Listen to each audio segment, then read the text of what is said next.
In the early years of our marriage, life felt like a dream. We were inseparable, best friends, lovers, partners in every sense. Our evenings were filled with conversations, laughter, and sometimes disagreements, but we always ended the night close, both in heart and in touch. But slowly, things started shifting.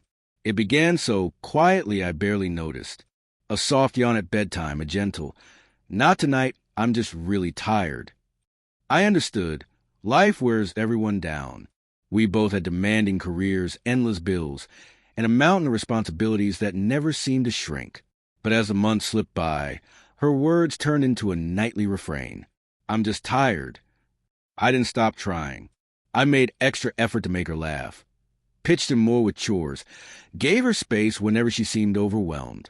I thought if I could ease her load, maybe she'd feel lighter when the day was over. But nothing changed. When I reached for her hand, she'd softly pull it away. When I leaned in for a goodnight kiss, she'd turn her face aside. At first, it hurt deeply, but then I began pretending it didn't. I quit asking for affection, stopped hoping for those little moments of closeness. I stopped reaching out. We still lived under the same roof, still shared dinners, still made occasional weekend plans. But something between us had quietly fractured, and neither of us dared name it.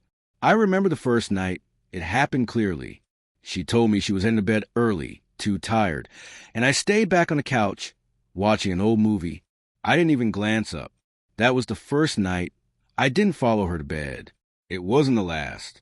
The quiet distance grew. Real conversations faded. We talked about groceries, laundry, appointments. Never about feelings, never about us. And still every night, the same words. "I'm tired." Eventually, I moved to the couch for good. Not after a fight, not out of anger, but because it felt safer, easier. I convinced myself it was just for a little while, that maybe she'd notice, miss me. Ask why? She never did. We became two polite strangers living parallel lives inside the same house. The magic we once had felt like a story we both quietly forgot. Then, one night, she appeared in the living room as I was turning off the TV. "Why don't you come to bed anymore?" she asked.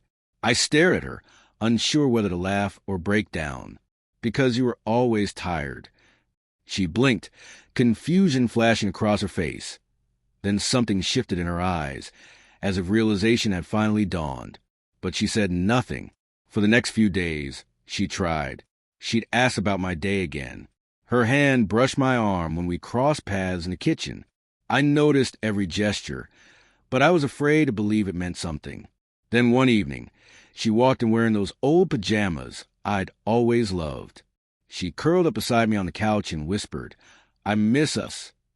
I turned and really looked at her. She was still beautiful, the woman I had chosen, the woman I loved. But I couldn't ignore the dull ache inside me, the distance she had helped build between us. "I missed us too," I said softly, "for a long time. But after a while, I stopped missing. I just learned to live without it." Her eyes welled with tears, but I didn't reach out to wipe them away.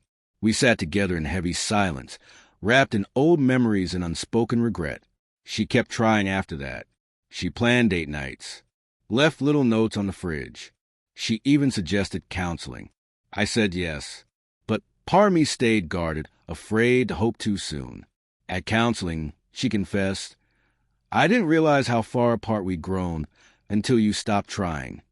I thought he'd always be there, no matter what," she admitted. The therapist asked how I felt hearing that. Invisible, I answered honestly. She broke down in tears again, and this time I held her hand, because despite everything, I still loved her. But love can't survive on one person's effort alone. We started rebuilding, slowly, carefully. Some nights, she still said she was tired, but now she'd add, "But I still want to hold you." That made all the difference. Rebuilding wasn't easy. It wasn't like the movies. No grand gestures, no fireworks. Just two people learning how to reach for each other again. There were days I wanted to walk away. Days she did, too. But we kept showing up. Nearly a year later, we sat at the dinner table when she looked at me and said, Thank you for giving me another chance. I smiled, not because everything was fixed, but because it was real. Thank you for realizing before it was too late. We knew the work wasn't over. We would always have to keep choosing each other, day after day. But we weren't tired anymore, not in a way that pushed us apart. We were done with pretending, done with silence, done with nearly losing something we both still wanted. And that was the start of something new, something worth staying awake for.